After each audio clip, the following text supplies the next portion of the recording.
മാനം കളഞ്ഞ വ്യക്തിയാണ്. അവനറിയണ്ടോ കാര്യം പറഞ്ഞു? പറയാൻ എനിക്ക് പറ്റില്ല, പറയാൻ പറ്റാത്തൊരു വലിയ കാര്യം. ഇവൻ ആദ്യം ഷർട്ട് അയച്ചു, പിന്നെ പാന്റ് അയച്ചു, പിന്നെ നമ്മൾ ഓരോരുത്തരായിട്ട് അയക്കേണ്ട അവസ്ഥ വന്നു. ആ സെഷൻ എങ്ങനെയാണെന്ന് വെച്ചാൽ നമ്മള് എന്ത് പറയല്ല കണ്ടില്ല. ഒരു ടീമിനെ മൊത്തത്തിൽ നാണമില്ലാത്തവരാക്കി. നമ്മൾ പബ്ലിക്കായിട്ട് വിളിച്ചു അവിടുന്ന്. എക്സ്ക്ലൂസീവ് ആയിട്ട് ഇത് വേറെ ഇല്ലേ? അത് ഞാൻ അതിപ്പോ പറയാൻ പാടില്ല, അതുകൊണ്ട് ഞാൻ അങ്ങനെ ചെയ്യാറ്. ചെയ്യില്ല. ഇനി റിയൽ ലൈഫിൽ പ്രണയത്തിനെ പറ്റി പറഞ്ഞു. എന്നെ കണ്ടിട്ട് എന്താ തോന്നുന്നേ? ഒരു 5-6 പ്രണയം ഒരുമിച്ചുണ്ടെന്ന് തോന്നുന്നു. പ്രണയിച്ചാണ് കല്യാണം കഴിച്ചത്. കല്യാണം കഴിഞ്ഞാണോ? പരിചയമുള്ള ഒരാളെ കല്യാണം കഴിക്കാൻ ഞാൻ താല്പര്യപ്പെടുന്നു. പക്ഷെ ഇന്നത്തെ പ്രണയത്തിനോട് ഞാൻ യോജിക്കുന്നില്ല. സത്യമായിട്ടും കല്യാണം കഴിക്കുന്നത് നല്ലതാ. പ്രണയിച്ച് കല്യാണം അതിനേക്കാളും സുഖം. എന്റെ കല്യാണം കഴിഞ്ഞിട്ടില്ല. Okay bye. അപ്പൊ പ്രണയത്തെ പറ്റിയുള്ള അഭിപ്രായം പറയും. കൊതിച്ചിരിക്കുകയാണ് ഒരു പ്രണയത്തിന്. ഹായ് ഹലോ, എല്ലാവർക്കും നമസ്കാരം. മൃദുഭാവേ ദൃഢകൃത്യ, ഇച്ചിരി ബുദ്ധിമുട്ടുള്ള പേരാണ് എങ്കിലും ഇതൊരു സിനിമയാണ്. സിനിമയുടെ വിശേഷങ്ങളുമായിട്ട് സൂരജ് ഉണ്ട്, ശിവരാജ് ഉണ്ട്. നമസ്കാരം. ഓക്കെ, എന്തുണ്ട് വിശേഷം? സുഖം. ശിവരാജനാണ് വിശേഷങ്ങൾ മൊത്തം അല്ലേ? ഓസിലർ എന്ന സിനിമയ്ക്ക് ശേഷം വരുന്ന അടുത്ത സിനിമ ഏത്? ആദ്യം ചെയ്തത് ഓസിലർ ആണോ ഇതാണോ? മൃദുഭാവേ ദൃഢകൃത്യ തന്നെയാണ് ചെയ്തത്. ഓസിലർ ആദ്യം റിലീസായി അല്ലേ? ഓക്കെ, എങ്ങനെയുണ്ടായിരുന്നു എക്സ്പീരിയൻസും കാര്യങ്ങളൊക്കെ സിനിമയിൽ? ഷാജുൻ കരിയാൽ സാറിൻ്റെ ഒപ്പം നമ്മൾ വർക്ക് ചെയ്യാന്ന് പറയുന്നത് തന്നെ ഒരു ഭാഗ്യവും അതിലുപരി നമുക്ക് ഒരുപാട് നടൻ എന്നുള്ള രീതിയിൽ അല്ലെങ്കിൽ ഒരു കലാകാരൻ എന്നുള്ള രീതിയിൽ കുറേ കാര്യങ്ങൾ മനസ്സിലാക്കാൻ സാധിച്ചു. അതിൽ സാറിന് ഇപ്പം അറിവുള്ള കുറേ മേഖലകളുണ്ട്. അതൊക്കെ നമുക്ക് ആ ഒരു രീതിയിൽ കുറേ കാര്യങ്ങൾ പഠിക്കാൻ പറ്റിയിട്ടുണ്ട്. അഭിനയിക്കുമ്പോൾ പോലും സാറ് നമുക്ക് ചാലഞ്ച് തരും ഓരോരുത്തർക്കും. സൂരജിനാണെങ്കിലും എനിക്കാണെങ്കിലും ഓരോരുത്തർക്കും സാർ ഓരോ ചാലഞ്ച് ഓരോ ഷോട്ടിലും വെച്ച് തരും. നമ്മളപ്പോൾ അത് മറികടക്കാനുള്ള ഇതായിരിക്കും. നമുക്കറിയില്ല സാർ എന്താ എങ്ങനെ എപ്പോഴും തരാം. നമ്മളെപ്പോഴും റെഡിയും അവെയറും ഭയങ്കര റെഡിയായിട്ട് നിൽക്കുക എന്ന് പറയുന്ന ഒരു രീതിയിലായിരുന്നു ഷൂട്ട്. അപ്പോൾ ഒരുപാട് പഠിക്കാൻ പറ്റിയൊരു സിനിമയാണ്. ഞാൻ പറഞ്ഞു കേട്ടിരുന്നു ഈ സിനിമയ്ക്ക് മുന്നേ നിങ്ങൾക്ക് ഒരു ട്രെയിനിങ് സെക്ഷനും കാര്യങ്ങളൊക്കെ ഉണ്ടായിരുന്നതാണ്. അപ്പോൾ അത് എത്രത്തോളം ഈ സിനിമയും മറ്റു സിനിമകളും ചെയ്യാനായിട്ട് ഒരു ഗുണകരമായിട്ട് ഉണ്ട്? നമ്മളിപ്പം ഒരു മേഖലയിൽ വർക്ക് ചെയ്തിട്ടുള്ള എക്സ്പീരിയൻസ് കൊണ്ടാണല്ലോ ഈ സിനിമയിലേക്ക് എൻ്റർ ചെയ്യുന്നത്. അപ്പോൾ അതിൽ നിന്ന് വലിയൊരു ഡിഫറെൻ്റ് ആയിട്ടുള്ള ഒരു അനുഭവമാണ് നമ്മുടെ ആ ഒരു ക്യാമ്പിൽ. നമ്മുടെ ക്യാമ്പിൽ നമ്മുടെ പോസ്റ്ററിൽ കാണുന്ന ആൾക്കാരും നമ്മുടെ സിനിമയിൽ വർക്ക് ചെയ്ത ആൾക്കാരൊക്കെ ആയിട്ടുള്ള ഒരു ക്യാമ്പാണ്. നമ്മുടെ ആക്ടിങ് വർക്ക്ഷോപ്പ് പോലെയുള്ള ഒരു പ്രത്യേകം, അതുപോലെ പറയാൻ പറ്റില്ല, അതിലേക്കാൾ ഡിഫറെൻ്റ് ആയിട്ടുള്ള ഒരു മെത്തേഡിലൂടെയാണ് ആ ഒരു ക്യാമ്പ് വരുന്നത്. നമ്മുടെയൊക്കെ എന്താ പറയുക, ഒരു മാനം കളഞ്ഞ വ്യക്തിയാണ്. കാരണം അത് പുറത്ത് പറയാൻ പറ്റില്ല. ഇവനൊരാളെ എൻ്റർ ചെയ്തോണ്ട് എന്റെയൊക്കെ മാനം പോയിട്ടുണ്ട് ജീവിതത്തില്. ഞാനൊക്കെ ഒരിക്കലും ചിന്തിക്കാത്ത പല കാര്യങ്ങളും അവനറിയണ്ടോ കാര്യം പറഞ്ഞു? പറയാൻ എനിക്ക് പറ്റില്ല, പറയാൻ പറ്റാത്തൊരു വലിയ കാര്യമാണ്. പറയുമ്പോൾ നമ്മുടെ എല്ലാവർക്കും അത് അറിയുന്ന കാര്യമാണ്. അതൊക്കെ എല്ലാവർക്കും എപ്പോഴും ചിരിക്കാൻ പറ്റിയതല്ല, ചിന്തിച്ച് ചിരിക്കാൻ പറ്റിയ ഒരു സാഹചര്യമായിരുന്നു ആ ഒരു നിമിഷം. ഇവൻ എൻ്റർ ചെയ്തപ്പോഴാണ് സംഭവിച്ചത്. എന്തായിരുന്നു ശിവകാര്യം? അല്ല അത് സാറേ പറയാമോ? അതായത് ഇവരെ ബ്രാൻഡ് മാത്രം പറയും. നമ്മൾ സാറ് ഒരുപാട് പ്രോസസ്സുകളിലൂടെ പോകാം. അപ്പം ആ പ്രോസസ്സിൻ്റെ സമയത്താണ് എൻ്റെ എൻട്രി. അപ്പോൾ ഞാൻ ആക്ട് ലാബിൽ സജീവ് സാറിൻ്റെ ഒപ്പം ട്രെയിനിങ് പരിപാടികൾ കുറച്ച് നാളുകളായിട്ട് സാറിൻ്റെ ഒപ്പം തന്നെ ഉണ്ട്. അവിടെ നിന്നാണ് ഞാൻ ആസ് ആക്ടർ ട്രെയിൻഡ് ആയിട്ടുള്ളത്. അപ്പോൾ ഞാനന്ന് സാറിനെ മീറ്റ് ചെയ്ത് ക്യാരക്ടറിൻ്റെ കാര്യങ്ങളൊക്കെ അപ്പോഴാണ് എന്നോട് പറയുന്നത്. സാർ എന്നോട് ജോയിൻ ചെയ്യാൻ പറഞ്ഞ ഒരു സെഷൻ. ആ സെഷൻ എങ്ങനെയാണെന്ന് വെച്ചാൽ നമ്മൾ എന്ത് പറയല്ല കണ്ടില്ലേ? അതായത് നമുക്ക് ഒരു വേദിയിൽ എത്രത്തോളം വൾഗറായിട്ട് നമുക്ക് പെരുമാറാം എന്നുള്ളതാണ് സാറ് തന്ന ടാസ്ക്. അപ്പം ഞാനങ്ങോട്ട് ഏറ്റവും വൾഗറാവാൻ പറ്റുന്ന രീതിയിൽ ഞാൻ വൾഗറായി. അപ്പം പിന്നെ ഇവരും നിർബന്ധിതരായി, അവരും വൾഗറാവാൻ. അവൻ ആദ്യം തുടങ്ങുന്നവൻ. അപ്പം നമ്മളൊക്കെ ഇങ്ങനെ കാണികളായിരിക്കുക. അപ്പം ഇവൻ ആദ്യം ഷർട്ട് അയച്ചു, ഞാനൊക്കെ പറഞ്ഞു ഷർട്ടൊക്കെ അയക്കുക, പിന്നെ പാന്റ് അയച്ചു. അപ്പൊ നമ്മൾ ഇവനെന്താ പാന്റ് അയച്ച്, പിന്നെ നമ്മൾ ഓരോരുത്തരായിട്ട് അയക്കേണ്ട അവസ്ഥ വന്നു. പിന്നെ നമ്മുടെ അതെ എല്ലാവരും കൂടി അങ്ങ് ഒരു ടീമിനെ മൊത്തത്തിൽ നഗ്നയാക്കി വരും. അത് ആ ഒരു പൂർണ്ണമായിട്ടല്ലെങ്കിലും നമുക്കൊരു അതിലൂടെ ഒരു കാര്യമുണ്ട്. എന്ന് വെച്ചാൽ പിന്നെ നമുക്ക് എങ്ങനെ വേണമെങ്കിൽ നമുക്ക് ഇപ്പം ഡ്രസ്സ് മാറണമെങ്കിൽ, നമ്മുടെ പടത്തിന് ഡ്രസ്സ് മാറണമെങ്കിൽ കാരവനൊക്കെ പോകും. ലേഡീസ് ഒഴികെ ബാക്കി നമ്മളൊക്കെ റോട്ടിൽ നിന്നൊക്കെയാണ് ഡ്രസ്സൊക്കെ മാറി. കാരണം നമ്മുടെ ആദ്യത്തെ എന്താ, നമുക്കൊരു നാണം എന്ന് പറഞ്ഞ സംഭവം ഉണ്ടാവും. അതാദ്യം എടുത്ത് കളഞ്ഞു. അപ്പൊ അത് ഗുണം ചെയ്ത് നമുക്ക് പടത്തിന് നമുക്ക് കോസ്റ്റ്യൂം ചേഞ്ച് എന്ന് പറയുന്നത് കണ്ണ് വീട് തുറക്കുമ്പോഴൊക്കെ കോസ്റ്റ്യൂം ചേഞ്ച് പാൻറ്റൊക്കെ നമ്മൾ റോട്ടിൽ നിന്ന് മാറ്റി എല്ലാം പെട്ടപ്പെട്ട പരിപാടി. എന്നിട്ട് കുളിക്കുക വരെ നമ്മൾ ചെയ്തിട്ടുണ്ട്. ഞാൻ അവരൊക്കെ അതായത് ഫൈറ്റ് കഴിഞ്ഞിട്ട് നമുക്ക് അടുത്ത ഷോട്ട് എടുക്കണം, സൺസെറ്റിനുള്ളിൽ നമ്മൾ ഷോട്ട് എടുക്കണം. അപ്പൊ എവിടെന്നോ ആരോ മറ്റേ എന്താണ് കുടത്തില് വെള്ളം കൊണ്ടുവന്ന് തന്നു, ഞാൻ അവന് സോപ്പ് പിടിച്ചു കൊടുക്കും, അവൻ അവിടെ നിന്ന് കുളിക്കും. പബ്ലിക്കായിട്ട് കുളിച്ചു അവിടുന്ന്. അതിനൊക്കെ ഒരു ഗുണം എന്ന് വെച്ചാല് പ്രോസസ് അങ്ങനെയാണെങ്കിലും അതുകൊണ്ട് ഈ പറഞ്ഞ നാണം, എല്ലാവർക്കും നാണം. അല്ല ഇപ്പൊ പോലും നമ്മള് ഇത്ര കുറച്ച് നാളുകളായിട്ട് ഇവിടെ വന്നിരുന്നിട്ട് നമ്മൾ ആദ്യം പറഞ്ഞ സാധനമാണ്. അപ്പൊ തന്നെ എല്ലാവരും ഭയങ്കരമായിട്ട് നമ്മൾ സെറ്റ് ആയിട്ടിരുന്നു. ഒരു ടീമിനെ മൊത്തത്തിൽ നാണമില്ലാത്തവരാക്കി. സത്യം പറഞ്ഞാൽ നിങ്ങൾ ആലോചിച്ചോണ്ട് നമ്മള് പലരും പല സ്ഥലങ്ങളിൽ പോകും, പ്രതീക്ഷിക്കാതെയാണ് ഈ സംഭവം. എക്സ്ക്ലൂസീവ് ആയിട്ട് ഇത് വേറെ നമ്മൾ ഇതുവരെ പുറത്തൊരാട് ഹൈലൈറ്റ് തന്നെ ഇടും. അത് നമ്മൾ ആലോചിക്കണം. സ്റ്റോറീസ് ഉണ്ടോ എക്സ്ക്ലൂസീവ്ലി? എത്ര ഉള്ളു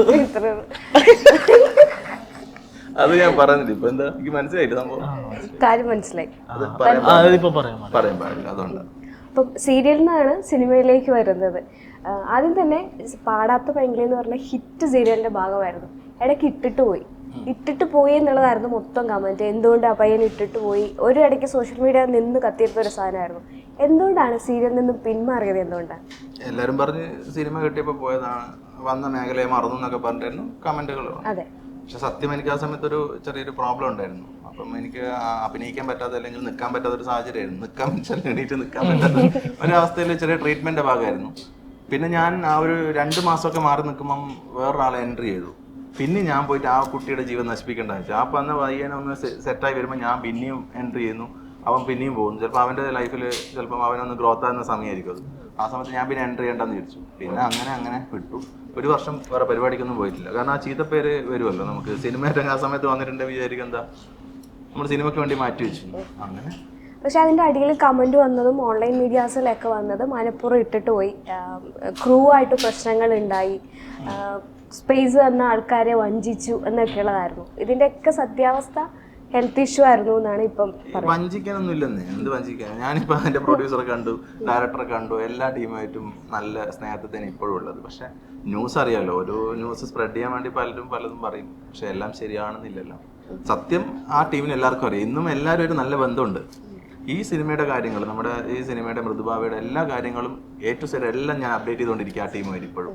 നമുക്ക് മൃദുഭാവയിലേക്ക് തിരിച്ചു വന്നാൽ, മൃദുഭാവയെ ദൃഢകൃത്യ ഇതൊരു സിമ്പിളായിട്ടുള്ള വേർഡല്ല, പക്ഷേ എന്നാൽ സിമ്പിളുമാണ്. എനിക്ക് തോന്നുന്നു പോലീസുകാരും ഒക്കെ ആയിട്ട് ബന്ധപ്പെടുത്തി നിൽക്കുന്ന ഒരു പേരാണെന്ന് തോന്നുന്നു. അപ്പം ശരിക്കും എന്താണ് ഈ പേരിൻ്റെ ഒരു മീനിങ്? എന്താണ് ഇതിൽ?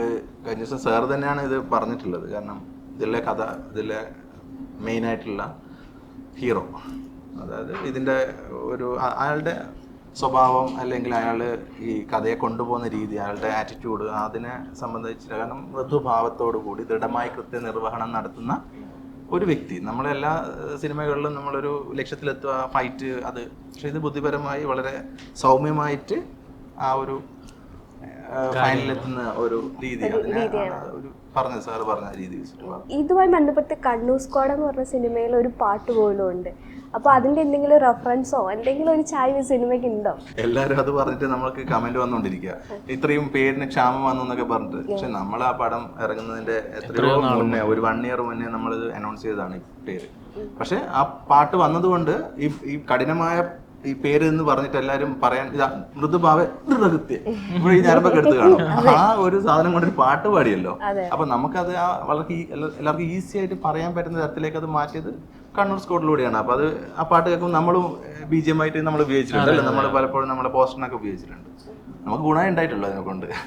അതേ പേര് തന്നെ ഒരു ഷോർട്ട് ഫിലിം കൂടെ ഉണ്ട്, പണ്ട് സെയിം പേര് തന്നെ. അപ്പം ഇങ്ങനെ പേര് ശരിക്കും ഡയറക്ടറോട് ഉള്ളതാണ്. അങ്ങനെ ഒരു പേര് സെലക്ട് ചെയ്യുമ്പോൾ അതിൻ്റെതായിട്ടുള്ള ഇഷ്യൂസ് വരില്ലേ? അല്ല, ഷാജുൻ സാറാണല്ലോ ഈ പേരിട്ടത്. അപ്പൊ സാറിന്റെ എക്സ്പീരിയൻസ് അറിയാലോ. അപ്പൊ അതിന്റെ എല്ലാ സൈഡും സാറ് കവർ ചെയ്തിട്ടുണ്ടാവും ഇടുമ്പോ. നിങ്ങളെ കൊണ്ട് ഈ പേര് ഒരു 10 തവണ പറയിപ്പിച്ചിട്ടുണ്ടോ? 10 തവണ ഞാൻ ആദ്യം കേട്ടപ്പോ ഞാൻ സാർ തമാശ പറയാൻ തിരിച്ചു. ഞാൻ ഒരാൾ എന്നോട് സിനിമയുടെ പേര് ചോദിക്കുക, സൂരജ് പടം, ഞാൻ പറയും മൃദുഭാവേ ദൃഢകൃത്യം. അപ്പൊ തന്നെ റിയാക്ഷൻ വന്നു തുടങ്ങും. അപ്പൊ പെട്ടെന്ന് പറയാൻ ബുദ്ധിമുട്ടാണെങ്കിലും പക്ഷെ ആരും ആ പേര് മറന്നു പോകാറില്ല. ഒരു ടാസ്ക് ഇപ്പൊ തരട്ടെ, ആ, അതാ. 5 തവണ കണ്ടിന്യൂസ്ലി ഈ പേര് പറയണം. പറ്റോ? ഓ നീ ഒന്ന് പറ, രണ്ട് ഞാൻ പറയാം. അല്ല അങ്ങനെ പറ്റില്ല, കണ്ടിന്യൂസ്ലി പറയണം 5 തവണ. നീ തുടങ്ങിക്കോ. ശരി. മൃദുഭാവിതരുടെ കൃത്യം, മൃദുഭാവിതരുടെ കൃത്യം, മൃദുഭാവിതരുടെ കൃത്യം, മൃദുഭാവിതരുടെ കൃത്യം, മൃദുഭാവിതരുടെ Clear കൃത്യം. അല്ല പറഞ്ഞത്. അതല്ല ക്ലിയർ അല്ല ക്ലിയർ. അങ്ങനെ പറയണം. ഇനി നീ 5 തവണ ഞാൻ പറയാം. മൃദുഭാവി ദൃഢകൃത്യം, മൃദുഭാവി ദൃഢകൃത്യം, മൃദുഭാവി ദൃഢകൃത്യം, മൃദുഭാവി ദൃഢകൃത്യം, മൃദുഭാവി ദൃഢകൃത്യം. ഓക്കെ, വിജയിച്ചിരിക്കുന്നു. അപ്പം ഡയറക്ടർക്ക് സന്തോഷമായിട്ടുണ്ട്. 1 year ആയിട്ട് ഇതിന്റെ പേര് പറഞ്ഞുകൊണ്ടിരിക്കുകയാണല്ലോ നമ്മൾ. ഓക്കെ, ഈ സിനിമ ഒരു പ്രദേശത്തെ പ്രധാന പയ്യന്മാരെ കേന്ദ്രീകരിച്ചിട്ടുള്ള സിനിമയാണ് നമുക്ക് കാണാൻ പറ്റും. ശരിക്കും ഒരു സൗഹൃദമാണോ കുടുംബത്തിനെയാണോ കോൺസെൻട്രേറ്റ് ചെയ്യണേ? എല്ലാം ഉണ്ട്, കുടുംബമുണ്ട്, സൗഹൃദമുണ്ട്.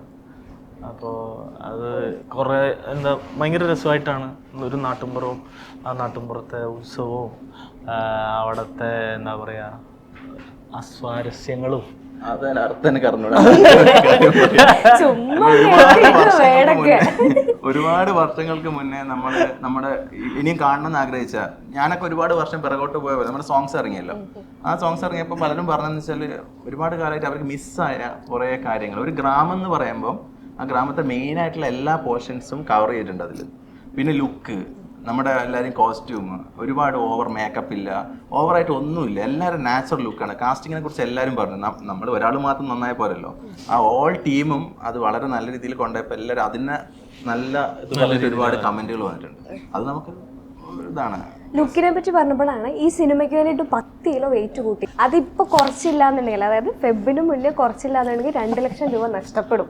അതാണ് അവസ്ഥ. എന്താ ഇപ്പം 2 ലക്ഷം രൂപ സ്വന്തം അക്കൗണ്ടിലാണോ അതോ വേറെ ആരുടെ അക്കൗണ്ടിലാണോ? അത് സത്യം ഞാൻ പറഞ്ഞല്ലോ, ഞാൻ ഈ സിനിമക്ക് വേണ്ടിയിട്ട് 10 കിലോ കൂട്ടാൻ എന്നോട് ആരും പറഞ്ഞിട്ടില്ല. പക്ഷെ 10 കിലോ ഉള്ളൊരു ശരീരത്തിനും കൊണ്ട് കുറക്കാൻ എന്നെ കൊണ്ട് ആ സിനിമ ഷൂട്ട് നടക്കുന്ന സമയത്ത് പറ്റില്ല. ആ 10 കിലോനെ കൊണ്ട് ദോഷം ഉണ്ടായിട്ടില്ല, കാരണം ആ കഥാപാത്രത്തിന് ആ കിലോ ആവശ്യമുണ്ടായിരുന്നു, കുഴപ്പമില്ലായിരുന്നു. പക്ഷെ ഞാൻ എപ്പോഴും അതുപോലെ നടന്ന എനിക്ക് വേറെ സിനിമ കിട്ടില്ല. എൻ്റെ ഒരു ഡയറക്ടർ പറഞ്ഞു, സാറേ ഇനി സൂരജിന് മുന്നോട്ട് പോകണമെങ്കിൽ ഈ തടിയും വെച്ച് നടന്നാൽ ആൾക്കാർ നീ എന്താ എന്നെ കുറ്റപ്പെടുത്തില്ലേ, എന്റെ തടീനെ കുറ്റം പറഞ്ഞില്ലേ? അതെ, അത് ബോഡി ഷേവിങ്, അങ്ങനെ കുറ്റം ചെയ്യില്ല. എന്നിട്ട് 10 കിലോ കുറച്ചോ? 10 അല്ല 13 കിലോ കുറച്ചു. അതാ ഞാനിപ്പോ ഇവിടെ ഈ ഒരു കസാര ഇരിക്കുന്നു. അല്ലെ എനിക്ക് കുറച്ചൊരു കസാര വേണ്ടി വലിയ കസാര വേണ്ടി വന്നേനെ. അല്ല, എന്നെ തിരിച്ചറിയില്ലായിരുന്നു, കാരണം ഞാൻ ആ ഒരു രീതിയിലേക്ക് മാറിയിട്ടുണ്ടായിരുന്നു. ഇപ്പൊ ഇവരൊക്കെ വന്നപ്പോ ഞാൻ ചോദിച്ചു എങ്ങനെയുണ്ട്, കാണാൻ കൊള്ളാന്നൊക്കെ ചോദിച്ചു. അങ്ങനെയൊക്കെ ഉണ്ടോ ഇൻഡസ്ട്രിയിൽ നിൽക്കണമെങ്കിൽ, അല്ലെങ്കിൽ എവിടെയെങ്കിലും നിൽക്കണമെങ്കിൽ വെയിറ്റ് ലോസ് ചെയ്യണം, അല്ലെങ്കിൽ വെയിറ്റ് ഇങ്ങനെ ആയിരിക്കണം, ശരീരം ഇങ്ങനെ ആയിരിക്കണം, അങ്ങനത്തെ കണ്ടീഷൻസ് ഉള്ളതായിട്ട് തോന്നിയിട്ടുണ്ടോ? ഇപ്പം ഇതിനെ തടി കൂട്ടാനും തടി കുറക്കാനും പറ്റുന്ന സാഹചര്യത്തിൽ ഇനിയിപ്പോൾ ഈ സിനിമ കണ്ടിട്ട് പുതിയ ഡയറക്ടേഴ്സിനെ എന്നെ കണ്ടിട്ട് കൊള്ളാമെന്ന് തോന്നി. പടം കണ്ടിട്ട് ഒരു രൂപം കണ്ടു, പടത്തിൽ നിന്ന് ഇറങ്ങിയപ്പോൾ എന്നെ വേറെ രൂപത്തിൽ കണ്ടു. ഇനി എന്നെ വേറെ രൂപത്തിലേക്ക് ആക്കണം എന്ന് തോന്നിയാലും ഞാൻ റെഡിയാകുന്ന രീതിയിൽ മാറ്റാൻ പറ്റുന്ന ഒരു സാഹചര്യം ഉണ്ടെങ്കിൽ നമുക്ക് ആക്കുന്നതിൽ സന്തോഷമുള്ളൂ. നടൻ എന്നുള്ള രീതിയിൽ അതൊക്കെ ചെയ്യാൻ പറ്റുന്ന വലിയ കാര്യമല്ലേ. ഓക്കെ, അതുകൂടാതെ തന്നെ സിനിമയിലേക്ക് വന്നു കഴിയുമ്പോഴത്തേക്കും ഒരു പ്രണയം വരുന്നുണ്ട്, ഭയങ്കര മനോഹരമായിട്ടുള്ള ഒരു പാട്ടും കേട്ടു. എങ്ങനെയാണ് ആ ഒരു എക്സ്പീരിയൻസ്? എങ്ങനെയായിരുന്നു? ഒരു സോങ്ങിലാണ് കൂടുതലായിട്ടും കാണുന്നത്. അപ്പൊ പ്രണയത്തെ പറ്റി പറയും. പ്രണയത്തെ എനിക്ക് ഭയങ്കര ഇഷ്ടമുള്ളൊരു കാര്യം, അത് ആദ്യം പറയാം. അതല്ല സിനിമയിലെ പ്രണയം നല്ലൊരു അനുഭൂതിയാണെന്നൊക്കെ പറഞ്ഞിട്ടുണ്ട്. അത് കൂടുതൽ പറയുന്നില്ല. പക്ഷെ പ്രണയത്തെ പറ്റി പറയുന്നത് അതിൻ്റെ അകത്തുള്ള സീനുകൾ ഷൂട്ട് ചെയ്യുന്ന സമയത്ത് ഞാൻ എന്താ പറയുക, റൊമാൻറ്റിക് ആയിട്ട് അവളെ ഇങ്ങനെ നോക്കിക്കൊണ്ടിരിക്കുമ്പോൾ എൻ്റെ ബോധം പോയിട്ട് ഞാൻ എന്നെ ഹോസ്പിറ്റലിലേക്ക് കൊണ്ടുപോകും. അവിടുന്ന് എന്നെ കുറച്ച് കഴിഞ്ഞ് പിന്നെയും തിരിച്ചു കൊണ്ടുവരും. അപ്പം ഞങ്ങൾക്ക് വയ്യാതൊരു സമയത്തായിരുന്നു അതിൻ്റെ ഷൂട്ടിംഗ് നടന്നത്. അതുപോലെ തന്നെ നായികയിലെ ശ്രവണ, അവക്കും തീരെ വയ്യാതൊരു സമയത്തായിരുന്നു. പക്ഷെ അതൊന്നും ഔട്ട്പുട്ടിൽ എവിടെയും അത് ബാധിച്ചിട്ടില്ല. അതുകൊണ്ട് റൊമാൻറ്റിക്കായി നോക്കുമ്പോൾ എനിക്ക് വൊമിറ്റിംഗ് ടെൻഡൻസി ഇങ്ങനെ കൂടി ഇങ്ങനെ വരും. അപ്പം സാർ 1 മിനിറ്റ് എന്ന് പറയും. അപ്പം വളരെ മോശം അവസ്ഥയിലായിരുന്നു അതിൻ്റെ ഷൂട്ട് നടന്നത്. പക്ഷേ അതെവിടെയും ആൾക്കാർക്ക് ആർക്കും കണ്ടെത്താൻ പറ്റിയില്ല. എനിക്ക് ഓർമ്മയില്ല, ഞാനിവരൊക്കെ പനിച്ച് അന്ന് എല്ലാവർക്കും പനിയായിരുന്നു, എല്ലാവരും ഓരോ സൈഡിലായിരുന്നു പനിച്ചിട്ട്. പ്രണയം ചെയ്യണോണ്ട് ഛർദി വന്നെന്ന് വിചാരിക്കും ഇപ്പൊ. അങ്ങനെ വിചാരിക്കും നീ പറഞ്ഞു വരുമ്പോ. ക്ലിയർ ആയിട്ട് പറഞ്ഞു, എനിക്ക് വയ്യായിരുന്നു. എനിക്ക് വയ്യായിരുന്നു പ്രണയം എന്താ വയ്യായിരുന്നു പ്രണയ സീൻ ചെയ്യുന്ന സമയത്ത്. അത് വയ്യാത്തത് കൊണ്ട് ആ ബുദ്ധിമുട്ടിനെ ഞാൻ പല സമയത്തും ഇദ്ദേഹം ഹോസ്പിറ്റലൈസ്ഡ് ആയിട്ടുണ്ടായിരുന്നു. അങ്ങനെയാണ് പ്രണയം കണ്ട് ഇതായതല്ല, അസുഖം വന്ന് വോമിറ്റ് ചെയ്തതാണ്. ഇനി റിയൽ ലൈഫിൽ പ്രണയത്തിനെ പറ്റി റിയൽ ലൈഫിലോ ഞാനത് ചോദിക്കില്ലായിരുന്നു, ആദ്യം തന്നെ പറഞ്ഞതുകൊണ്ടാണ് ഞാൻ ചോദിച്ചത്. എന്നെ കണ്ടിട്ട് എന്താ തോന്നുന്നേ? ഒരു 5-6 പ്രണയം ഒരുമിച്ചുണ്ടെന്ന് തോന്നുന്നു. എനിക്ക് അങ്ങനെ പ്രണയിക്കാൻ അറിയില്ല, അങ്ങനെ ഇഷ്ടമൊന്നുമില്ല അങ്ങനെ എല്ലാരും പ്രണയിക്കാൻ. നമുക്ക് പ്രണയിച്ചാണ് കല്യാണം കഴിച്ചത്. പക്ഷേ കല്യാണം കഴിഞ്ഞാണോ? കല്യാണം കഴിഞ്ഞാണോ? ഓക്കെ ഞാൻ single ആണ്. കല്യാണം Thank you. അറിയില്ല കേട്ടോ, അറിയില്ലല്ലേ? ഇല്ല, ഞാനത് എടുത്ത് അറിയിക്കണം. പ്രണയിച്ച് കല്യാണം കഴിക്കണം എന്നുള്ളത് എന്താ അറിയില്ല, എനിക്ക് ചെറുപ്പത്തിലുള്ള ആഗ്രഹമായിരുന്നു. അല്ലാതെ നമുക്ക് പരിചയമുള്ള ഒരാളെ കല്യാണം കഴിക്കാൻ ഞാൻ താല്പര്യപ്പെടുന്നു. പക്ഷെ ഇന്നത്തെ പ്രണയത്തിനോട് ഞാൻ യോജിക്കുന്നില്ല. ശരിക്കും കല്യാണം കഴിഞ്ഞു? ശരിക്കും കല്യാണം കഴിഞ്ഞാ? ഇല്ല, നല്ല സുഖമുള്ള പരിപാടിയാണ്. സത്യമായിട്ടും കല്യാണം കഴിക്കുന്നത് നല്ലതാ. കല്യാണം കഴിക്കുന്നത് മോശമല്ല. പ്രണയിച്ച് കല്യാണം കഴിക്കുന്നത് അതിനേക്കാളും സുഖം. ശരി. എന്റെ കല്യാണം കഴിഞ്ഞിട്ടില്ല, പറയൂ. Okay, bye. അപ്പൊ പ്രണയത്തെ പറ്റിയുള്ള അഭിപ്രായം പറയും. നല്ലതല്ലേ? നല്ല മിണ്ടാണ്ടിരിക്കുന്നില്ല. ഭയങ്കര രസമുള്ള കൊതിച്ചിരിക്കുകയാണ് ഒരു പ്രണയത്തിന് വേണ്ടി. പ്രണയത്തിന് വേണ്ടിയിട്ട് ഓസിലർ ഇറങ്ങിയിട്ടും പ്രണയം ഇതുവരെ ആയിട്ടില്ല? ഇല്ല ഇല്ല. ഭയങ്കര സങ്കടമാണ്. അതെ, ഒന്ന് ആലോചിച്ചായിരുന്നു പറയുന്നതിന്റെ ഇടയ്ക്ക് ഒരു നിമിഷം ഒന്ന് ആലോചിച്ചു. അല്ലേ, ഞാൻ വരുന്ന മെസ്സേജുകളൊന്നും ആലോചിച്ചതാണ്. തലമണ്ട അടിച്ച് പൊട്ടിക്കാൻ തോന്നി, മുഖം റോഡിൽ വരയ്ക്കാൻ തോന്നി. പക്ഷെ ആസ് ആക്ടർ ആണല്ലോ ഗുഡ് എന്നാണ് പറയുന്നത്. അല്ല, എന്റെ നമ്മൾ തമ്മിലുള്ള ഇന്റർവ്യൂവിന്റെ താഴെയും കിടപ്പുണ്ടായിരുന്നു, ഇവനെ കണ്ട അടി കൊടുക്കാൻ തോന്നുന്നു പറഞ്ഞിട്ട്. അതെനിക്ക് തോന്നിയിട്ടുണ്ട്. ആ, നമ്മള് നല്ല ഫൈറ്റ് ഉണ്ട് കേട്ടോ സിനിമയില്. നമ്മുടെ ഈ നമ്മള് ഫൈറ്റ് ചെയ്ത് ഗംഭീര ഫൈറ്റ് ഉണ്ടായിരുന്നു സിനിമയില്. ഷാജോൺ സാറുമായിട്ടുള്ള ഒരു എക്സ്പീരിയൻസിനെ പറ്റിയും അദ്ദേഹത്തിനെ പറ്റിയൊക്കെ പറയുന്ന ഒരു വീഡിയോ ഞാൻ കണ്ടിട്ടുണ്ടായിരുന്നു. അപ്പം അദ്ദേഹത്തിനെ പറ്റിയുള്ള ഒരു നിങ്ങൾ തമ്മിലുള്ള ഒരു ബോണ്ടിങ്ങിനെ പറ്റി പറയാം. ഞാനും സാറും തമ്മിലെ ബോണ്ടിങ്ങിനെ കുറിച്ച് പറയുന്നതിനെക്കാളും കൂടുതൽ നമ്മളെല്ലാവരും തമ്മിലെ ബോണ്ടിങ് ആണ്. കാരണം ഇതിൽ നായകൻ എന്ന് പറഞ്ഞു കഴിഞ്ഞാൽ ഈ സിനിമയിലേ ഉള്ളൂ നായകൻ. നമ്മുടെ ഈ ഒരു ലൊക്കേഷനിൽ നായകനൊന്നുമില്ല, നായകനുമില്ല, നായികയുമില്ല. എല്ലാവരും ഒരുപോലെ. അതിന് പ്രത്യേകിച്ച് ഒരാൾക്ക് ജ്യൂസോ ഒരാൾക്ക് ലൈൻ ജ്യൂസൊന്നും ഇല്ല, എല്ലാവർക്കും ഒരുപോലെ. നായകന്റെ റോള് വന്ന നായകൻ ഡയലോഗ് പറയാ പോയിക്കോളൂ, അതിനപ്പുറത്തേക്കൊന്നുമില്ല. എല്ലാവർക്കും പ്രാധാന്യമുണ്ട്, എല്ലാവർക്കും അതിൻ്റെതായിട്ടുള്ള വാല്യൂ കൊടുത്തിട്ടുണ്ട്. അതുകൊണ്ട് പിന്നെ സാറ് ആ ഒരു അതെങ്ങനെയാ അത് കൊണ്ടുവന്നില്ല, ക്ഷമയുടെ ഏറ്റവും നമ്മൾ പുതിയ വരുന്ന ആൾക്കാരായിക്കോട്ടെ, ഇതിൽ മറ്റാൾക്കാരൊക്കെ പല സിനിമകൾ ചെയ്ത ആൾക്കാരാണ്, നായകന്മാരായ സിനിമ ചെയ്ത ആൾക്കാരൊക്കെയാണ്. പക്ഷെ ഇവിടെ എത്തുമ്പോൾ എല്ലാവരും 1ാം ക്ലാസ്സിലുള്ള കുട്ടികളെ പോലെ ആയി മാറുന്നുണ്ട്. പിന്നെ അവരെ ആ മോൾഡ് ചെയ്യുന്ന, കാരണം ഞാനൊക്കെ നന്നായിട്ട് ഭയപ്പെട്ടിട്ട് പല സാഹചര്യം ഉണ്ടായിരുന്നു. അപ്പോൾ ആ സമയത്തൊക്കെ സമയമെടുത്ത് എത്ര സമയം ആയാലും കുഴപ്പമില്ല, നിങ്ങൾ വൃത്തിക്ക് പറയാൻ വേണ്ടിയിട്ട് ചിരിച്ച മുഖത്തോടെ ഡയറക്ടർ ഇങ്ങനെ ഇരിക്കുമ്പോൾ അത് വലിയ അത്ഭുതമായി തോന്നിയിട്ടുണ്ട്. ചിരിച്ചുകൊണ്ടിങ്ങനെ ഇരിക്കുക, അത് സത്യത്തിൽ നമ്മൾ പറഞ്ഞു കഴിഞ്ഞാൽ ഒരുപാട് ഇൻസിഡന്റ് ഉണ്ട്. അപ്പോൾ അത് നോട്ട് ചെയ്ത് പറയാൻ പറ്റില്ല. പിന്നെ നമുക്കൊരു കൂട്ടുകാരനെ പോലെ എല്ലാ കാര്യം തുറന്നു പറയാം. നമുക്കൊരു കുമ്പസാരൊക്കെ ഉണ്ടായിരുന്നു നമ്മുടെ ക്യാമ്പിൽ. കാരണം എൻ്റെ ജീവിതത്തിൽ നടന്ന ആരോടും പറയാത്ത കാര്യങ്ങളൊക്കെ ഞാൻ സാറോട് ആദ്യം ഇങ്ങനെ ചെവിയിൽ ഇങ്ങനെ, സാർ എൻ്റെ ഇങ്ങനെ ഒരു പ്രശ്നമുണ്ട് എന്നൊക്കെ. സാറിനായിരുന്നു ഈ കൂടുതൽ ഇവിടെ കൊണ്ടിരുന്നത്. പിന്നെ കിഡിലായിട്ടുണ്ടാവുമായിരുന്നു ഇന്റർവ്യൂ. നമുക്ക് വിളിച്ചാലോ സാറിന്? തീർച്ചയായിട്ടും വിളിക്കണം. സാർ വരുമോ? ഭയങ്കര അൺഎക്സ്പെക്റ്റഡ് ആയിട്ടാണ്. ഞങ്ങളുടെ ഇന്റർവ്യൂവിൽ ഇങ്ങനെ ഒരു പ്ലാൻ ഇല്ലായിരുന്നു. ഇവരായിരുന്നു ഞങ്ങളുടെ കോമ്പോ. പക്ഷെ ഇവര് കാരണം സാറിനെ ഞാനിവിടെ വിളിച്ചു വരുത്തിയിരിക്കുകയാണ്. നമസ്കാരം സാർ. ഇവർ സെറ്റിലൊക്കെ എങ്ങനെ ഉണ്ടായിരുന്നു? നേരത്തെ ഇവർ പറഞ്ഞ പോലെ തന്നെ കംഫേർട്ട് സോണിൽ ചെയ്തൊരു വർക്കാണ്. അതായത് നമുക്കറിയാം എല്ലാം പുതിയ ആൾക്കാരാണ്, അപ്പോൾ അവർക്ക് അതിൻ്റെ ഒരു ഡെലിക്കസി ഉണ്ട്. പിന്നെ ഞാൻ ഒരുപാട് സീനിയർ ആണെന്നുള്ളൊരു വിഷൻ അവർക്കുണ്ട്. അപ്പോൾ ആദ്യത്തിന് ഞാൻ അതെല്ലാം എടുത്ത് കളയാണ് ചെയ്തത്. നേരത്തെ ഇവർ പറഞ്ഞ റീസൺസ് ഒക്കെ അതിൻ്റെയാണ്. ഒരു ക്യാമ്പ് സംഘടിപ്പിച്ചു. ആ ക്യാമ്പിൽ ഇവർ ഒരുമിച്ചൊരു 8 ദിവസത്തോളം ഉണ്ടായിരുന്നു. അപ്പം രാവിലെ തൊട്ട് രാത്രി വരെ കണ്ടിന്യൂസ് പിന്നെ ക്യാമ്പിൽ ഇത് മാത്രമാണ്. അപ്പോൾ ആ 2 സാമ്പത്തിക എല്ലാവരുടെയും ഈ ഭയമൊക്കെ മാറി ഒരു അടുക്കാൻ തുടങ്ങി പരസ്പരം. അപ്പോൾ എൻ്റെ ആവശ്യം അതായിരുന്നു. കാരണം ഈ പടത്തിൽ ത്രൂ ഔട്ട് ഇവരെല്ലാവരും, ഇവരെ ഗ്യാങ്ങിൽ 5 പേരും ഇപ്പുറത്ത് ശിവയും, അപ്പോൾ ഇവർ 6 പേരും കൂടി, അപ്പോൾ അവർ തമ്മിൽ പരസ്പരം അത്രയും ഫ്രണ്ട്ലി ആയതോടുകൂടി ആ സീക്വൻസുകളൊക്കെ വളരെ സ്മൂത്തായിട്ട് ചെയ്യാൻ പറ്റും. അപ്പോൾ അവിടെ നേരത്തെ പറഞ്ഞിട്ടുള്ള ചില, അതായത് സിനിമ സീരിയസ് ആണെങ്കിലും സിനിമയുടെ അപ്രോച്ച് സീരിയസ് ആവരുത് എന്നെനിക്കുണ്ട്. അതായത് ലൈറ്ററായിട്ട് ചെയ്യുക, ലൈറ്ററായിട്ട് ഇവരെ കൊണ്ട് ചെയ്യിക്കുക.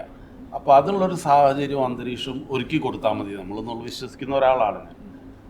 അപ്പോൾ ഒരു ആദ്യമായിട്ട് പുതുതായിട്ട് ക്യാമ്പിലേക്ക് വരുന്ന ആളുകൾ അല്ലെങ്കിൽ ഫീൽഡിലേക്ക് വരുന്ന ആളുകൾക്ക് അവർ സിനിമ കണ്ട് പരിചയിച്ചിട്ടുള്ള കുറേ കാര്യങ്ങളാണ് അവർ മനസ്സിൽ ഹൃദയസ്ഥമാക്കിയിട്ടുണ്ടാവുക. ആക്ച്വലി ക്യാമറയ്ക്ക് മുന്നിൽ വരുമ്പോഴാണ് നമ്മളുടെ ഓരോ ഇൻഫർമേഷൻസ് കിട്ടുമ്പോൾ, ഇൻസ്ട്രക്ഷൻസ് കിട്ടുമ്പോൾ അതെന്താ ചെയ്യേണ്ടതെന്ന് അവിടെ ചിലപ്പോൾ അത് ഉൾക്കൊള്ളാൻ പറ്റിയെന്ന് വരത്തില്ല. അങ്ങനെയാണ് പലരും അവിടെ ഒന്ന് തക്കിടി തിരികിടായി പോകുന്നത്. അപ്പോൾ ആ ചെറിയ മൈന്യൂട്ടായിട്ടുള്ള ഡീറ്റെയിൽസ് നമ്മൾ ആദ്യം ഈ ട്രെയിനിങ് ക്യാമ്പിലൂടെ ഇവരെടുത്ത്, അതായത് ലുക്ക് വൈസ് സ്ട്രെയിറ്റ് ലുക്ക് അല്ലാതെ തല ചെരിച്ചിട്ട് പിന്നെ ലുക്ക് ഉയർത്തി നോക്കുന്നത്, കൈയുടെ മാനറിസംസ്, കാലിൻ്റെത്, മൊത്തം body language, dialogue delivery, dubbing തിയേറ്ററിൽ ഡയലോഗ് ചെയ്യേണ്ടത്, ഡബ്ബിങ് തിയേറ്ററിൽ ഡയലോഗ് ഡബ് ചെയ്യുന്ന സമയത്തുള്ളത് ഷൂട്ടിംഗ് സ്പോട്ടിൽ കൂടി അറിഞ്ഞ് ചെയ്യുകയാണെങ്കിൽ അതിന് ഡിഫറൻസ് ഉണ്ടാവും. അങ്ങനെ ആ കാര്യങ്ങളൊക്കെ ചെയ്തു കൊടുക്കുമ്പോൾ കുറേ ദിവസം പറഞ്ഞെടുത്തോടുകൂടി എല്ലാവരും നല്ല ജെല്ലായി. അപ്പോൾ അതിൻ്റെ റിസൾട്ട് സിനിമയിലുണ്ട്. അത് വലിയ സന്തോഷമുള്ള കാര്യമാണ്. തീരെ ടെൻഷൻ അവർക്കും കൊടുത്തിട്ടില്ല, അവർ എനിക്കും ടെൻഷൻ തന്നെ. ആ ടെൻഷൻ ഇല്ലെന്ന് ഇവർ രണ്ടുപേരും കൂടി ഇരുന്നപ്പോൾ തന്നെ മനസ്സിലായി ഒരു പ്രശ്നമില്ല അവർക്ക്. ശിവയുടെ ആദ്യം റിലീസ് ആവുന്ന പടം ഓസിലറാണ്. പക്ഷെ ആദ്യം അഭിനയിച്ചത് ഈ സിനിമയാണ്. അപ്പം ഈ സിനിമയിൽ നിന്ന് ഓസിലറിലെ ശിവയെ കാണുമ്പോൾ സാറിന് എന്താണ് തോന്നിയത്?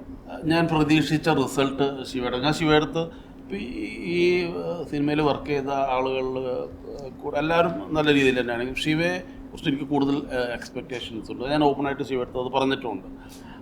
ശിവ ക്യാരക്ടർ റോൾ ചെയ്യുന്നതാണ്. ഇപ്പം സൂരജാണെങ്കിൽ ഹീറോ ക്യാരക്ടറാണ് ചെയ്തിരിക്കുന്നത്. ഹീറോ ക്യാരക്ടറിൻ്റെ പകുതിയെ ആക്ച്വലി ക്യാരക്ടർ റോൾ ചെയ്യുന്ന ഒരാൾക്ക് ഉണ്ടാവുള്ളൂ. പക്ഷേ ആ ചെറിയ സ്പേസ് ശിവയ്ക്ക് നല്ലോണം യൂട്ടിലൈസ് ചെയ്യാൻ അറിയുന്നു. വെച്ചാൽ ശിവ സ്പോട്ടിൽ വന്നാലും ആ സീൻ വായിച്ചു കഴിഞ്ഞാൽ പിന്നെ ആ ക്യാരക്ടറാണ്. അപ്പോൾ സാധാരണ ഒരാൾ ആ ക്യാരക്ടർ ആകുമ്പോൾ സ്റ്റാർട്ട് ക്യാമറ പറയുന്നവരെ ചിലപ്പോൾ മൈൻഡിൽ നിന്ന് വിട്ടുപോകണം. ശിവ അപ്പോഴും ബോഡി എനർജറ്റിക് ആയിട്ട് അങ്ങനെ ഇങ്ങനെ തുള്ളിച്ചാടി നിൽക്കും, അതെങ്ങനെ ചെയ്ത് തീർക്കാൻ വേണ്ടിയിട്ട്. അപ്പോൾ അത്രയും ഫോക്കസാണ് ശിവയുടെ. അപ്പം ഞാൻ അന്നേ ശിവയുടെ പല തവണയായിട്ട് പറഞ്ഞിട്ടുണ്ട്, എന്തായാലും മലയാളത്തിലെ ഒരു നമ്പർ 1 ആക്ടറായിട്ട് നീ മാറും, എനിക്ക് ഷുവറാണ്. ഓസ്ലറിന് മുന്നേയും പറഞ്ഞിട്ടുണ്ട്, ഓസ്ലറിന് ശേഷവും പറഞ്ഞിട്ടുണ്ട്. അപ്പോൾ ഈ സിനിമ ഇറങ്ങുമ്പോൾ വേറൊരു ശിവനെ നമുക്ക് കാണാൻ പറ്റാം. ഷുവർ, ഉറപ്പായിട്ടും. ഇതിൽ ശിവയുടെ നല്ല മുഹൂർത്തങ്ങളുള്ള സീക്വൻസുകളുണ്ട്. സൂരജ് സീരിയലിൽ നിന്നാണ് വന്നിട്ടുള്ളത്. അങ്ങനെ ഞാൻ പറഞ്ഞു കേട്ടിട്ടുണ്ട്, ഒരു സീരിയലിൽ നിന്ന് സിനിമയിലേക്ക് വരുമ്പോൾ നമുക്ക് എപ്പോഴും ഒരു സെപ്പറേഷൻ ഉണ്ടാവും. സീരിയൽ നടനല്ലേ എന്നുള്ളൊരു സെപ്പറേഷൻ ഉണ്ടാവും. ഇതിലേക്ക് കൊണ്ടുവരാനായിട്ട് എത്രത്തോളം ഒരു ഹാർഡ് വർക്ക് ഉണ്ടായിരുന്നു? ഞാൻ പറഞ്ഞില്ല, ഹാർഡ് വർക്ക് ഉണ്ടായിട്ടുണ്ട് ഓഫ് കോഴ്സ്.